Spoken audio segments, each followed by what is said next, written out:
سلام عرض ادب، امیدوارم که حالتون خیلی خوب باشه. تو این ویدیو میخوایم راجع به تکنیک اورتون افکت صحبت بکنیم و بدونیم که این تکنیک کجا کاربرد داره. قبل از اینکه وارد نرم افزار فتوشاپ بشیم و بخوایم نحوه اجرای این تکنیک رو بهتون آموزش بدیم، میریم یه مقدار میخونیم راجع به این تکنیک و اول بفهمیم که ماهیتش چیه و چه اتفاقی قراره برای ما رقم بزنه و بعد بریم سراغ اجرا کردنش. اینطوری میتونیم افکت بهتری رو بسازیم. من قبل از هر کاری، قبل از اینکه وارد نرم افزار همیشگی بشیم فتوشاپ، میرم داخل کروم و سرچ میزنم، هم خالی اسم این افکت رو مثلا سرچ میزنم، اسم اورتون افکتس، ببینیم که با سرچ دادن این در گوگل چه اتفاقی واسمون میفته. ببینیم که نوشته اورتون افکت یه افکتی برای پست پروسسینگ، یه تکنیکی برای پست پروسسینگ، یه تکنیکی که یه حالت خیلی نرم و دراماتیکی از گلو افکت رو به ایمیج هامون اضافه میکنه که سال 1980 یه عکاسی به اسم حالا مایکل یا میکایل اورتون اومده این تکنیک رو ساخته و اسم خودش رو هم گذاشته روی این افکت که ما امروز بهش میگیم اورتون افکت. و اگه وارد ایمیج گوگل بشیم میبینیم که برای مثال این تصویر چه حالتی داره، یه حالت دراماتیکی داره که ما این حالت رو بیشتر توی تصاویر ودینگ میبینیم، یعنی شکل امروزه استفاده کردنش توی حالت ودینگه و توی زمینه ودینگ خیلی خیلی خیلی خیلی زیاد استفاده میشه، مثلا این آتلیه هایی که سعی میکنن که خودشون رو حرفه‌ای جلوه بدن. مثلا ما توی این عکس هم میبینیم اورتون افکت هست، وجود داره، میبینیم که اینجا خیلی نور گلو داره و توی افکت هایی مثل یه آبشاری یه چیزی هم هست این رو اضافه میکنن، مثلا میبینیم آب و مه و این چیزا، یه حالت مه‌آلود از آب درست میکنن. این مثلا اینجا بخوایم ببینیم میبینید اینها یه همچین حس و حالی، هرچند اینا نحوه ساخت مختلفی داره، ولی یکی از تکنیکاش رو ما امروز یاد میگیریم که بتونیم اورتون افکت رو شبیه سازی کنیم، نه حالا لزوما دقیقاً همین. من وارد نرم افزار فتوشاپ میشم مثلا همیشه و من حالا توی ویدیوی قبلی چون مانیتورم 4K این رو یادم رفت که انجام بدم، بیام زوم بذارم روی مانیتور تا شما بتونید این آیکونام، اسم و تمام اجزای نرم افزار راحت تر ببینید، ولی این دفعه خب بزرگترش کردم که راحت تر ببینید. من برای مثال یه عکس وارد نرم افزار فتوشاپ کردم، می‌بینیم که عکسمون یه پیش نیازهایی طبیعتاً داره دیگه، یه سری نورهایی داره و یه همچین فضایی که ما بتونیم یه همچین افکت رو بسازیم و خب طبیعتاً نوری که باهاش قرار گلو ساخته شه یه سری نیازها داره. حالا برای مثال من این عکس آوردم، چیکار می‌کنیم برای ساخت این تکنیک؟ روی لایه بک‌گراند قرار می‌گیریم، کنترل و جی رو میزنیم که دوپلیکیت از لایه بگیریم، روی لایه قرار می‌گیریم، میایم روی ایمیج و اینجا اپلای ایمیج رو اد میکنیم به تصویرمون. ولی قبلش باید بهتون بگم که خب ما نمیتونیم اپلای ایمیج رو متاسفانه توی نرم افزار فتوشاپ به صورت نان دستراکتیو استفاده بکنیم، چون مثلا من اگه بیام این رو کانورت اسمارت آبجکت بزنم و وارد ایمیج بشم میبینیم که اپلای ایمیج دیگه واسمون کار نمیکنه، که متاسفانه یکی از بدیهای فتوشاپ، یکی از هزاران بدی نرم افزار فتوشاپ، ولی حالا من کار ندارم. کنترل زد میزنم و یه لایه کپی دارم دیگه، اصل لایه‌ام دارم، ایمیج و اپلای ایمیج. ببینیم توی اپلای ایمیج چه اتفاقی داره میفته. ببینید ما اینجا توی قسمت سورس ایمیجمون رو انتخاب بکنیم که ببینیم اسمش همینه، آخرش مثلا 94 و اینا 94. توی قسمت لی، حالا من نمیخوام خیلی کامل اپلای ایمیج رو توضیح بدم، در حد اینکه با دیالوگ باکسش آشنا بشید. اگه نیاز بود حتما میتونید که بهم بگید و این رو خیلی حرفه‌ای‌تر آموزش بدیم.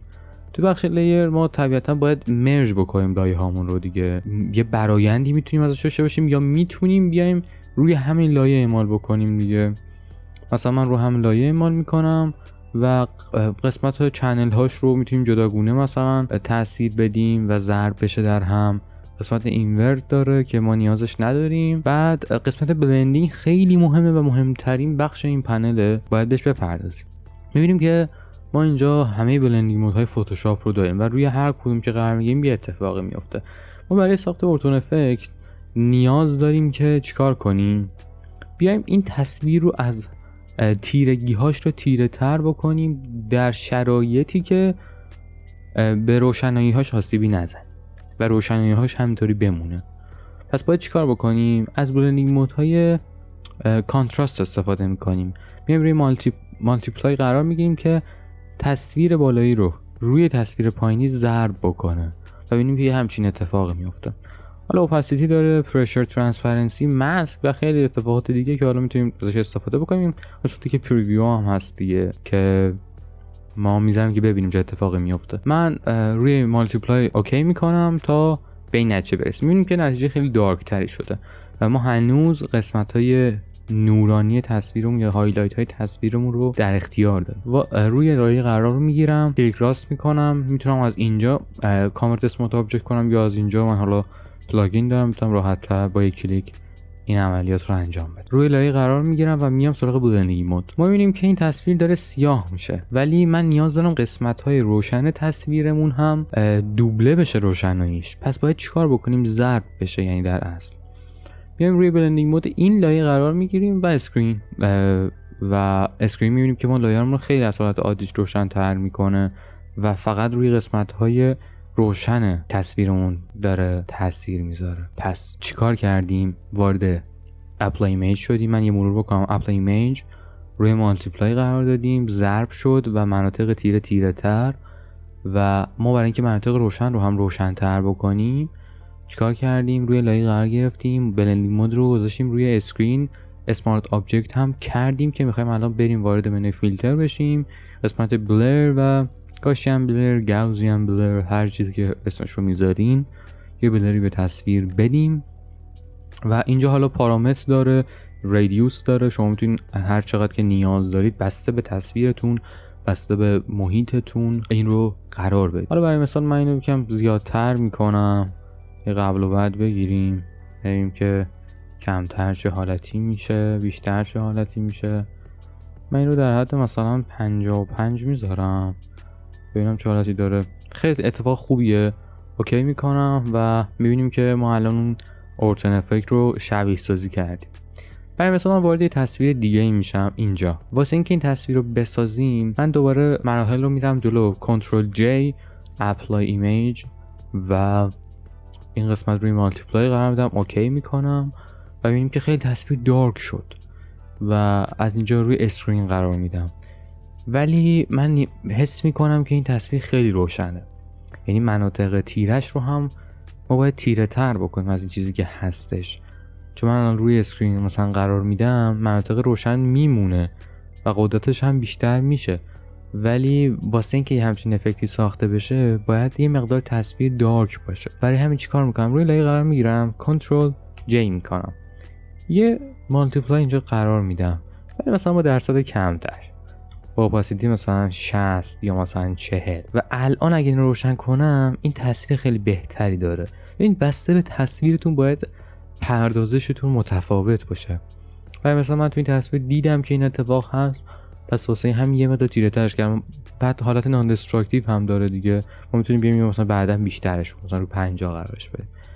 حالا من میام روی لایه قرار میگیرم، از اینجا یا از این قسمت اسمارت آبجکت میکنم، وارد فیلتر میشم. اینجا توی ریسنت فیلترام گاوسیان بلر یا گاوسیان بلر رو انتخاب میکنیم. اینجا میبینیم که خیلی داره خوب عمل میکنه. یه رادیوس خوبی باید واسش قرار بدیم، مثلا همینقدر فکر میکنم در حد 25 فکر میکنم که نتیجه خیلی بهتر داره. اینجا هم ما میبینیم که اورتون افکت اعمال شد.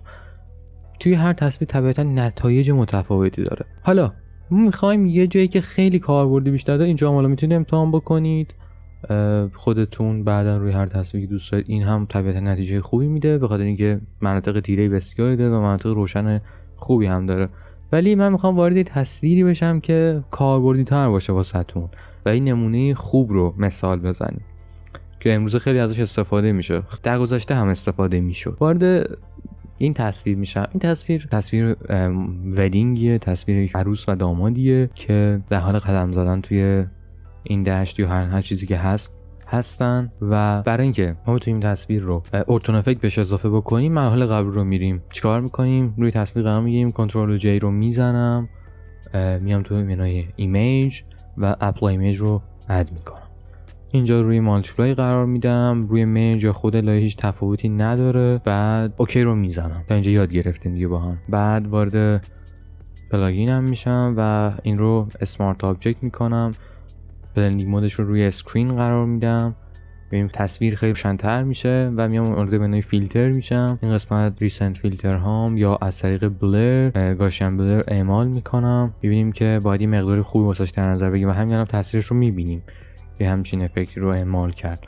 برای مثال من اینو بیشتر میکنم ببینم که چه نتیجه‌ای میده. این که نتیجه داره خیلی اغراق‌آمیز میشه دیگه، باید یه نتیجه خیلی معقولی رو واسش در نظر بگیریم. مثلا من این رو روی 30 بذارم ببینم چه نتیجه‌ای داره. نتیجه خوبی داره. من این روی 30 قرار میدم و ببینیم که قبل و بعد اعمال این فیلتر ببینیم که فوق العاده خیلی جذاب کرده.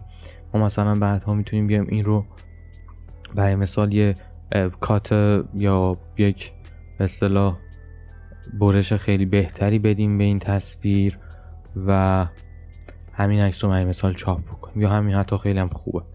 خواهم بهتون بگم که این تکنیک رو میتونید توی موارد بسیاری استفاده بکنید، مخصوصا در زمینه ودینگ، چون خیلی تکنیک پرکاربردیه و خیلی میتونه تصاویرتون رو فوق العاده زیبا بکنه. این تکنیک رو هم با هم یاد گرفتیم، امیدوارم که خیلی لذت برده باشید و تا اینجای کار با من همراه بوده باشید. اگر از این ویدیو خوشتون اومده لایک کنید، کامنت بذارید و این چنل رو سابسکرایب بکنید. شب و روزتون بخیر، خدا نگهدار.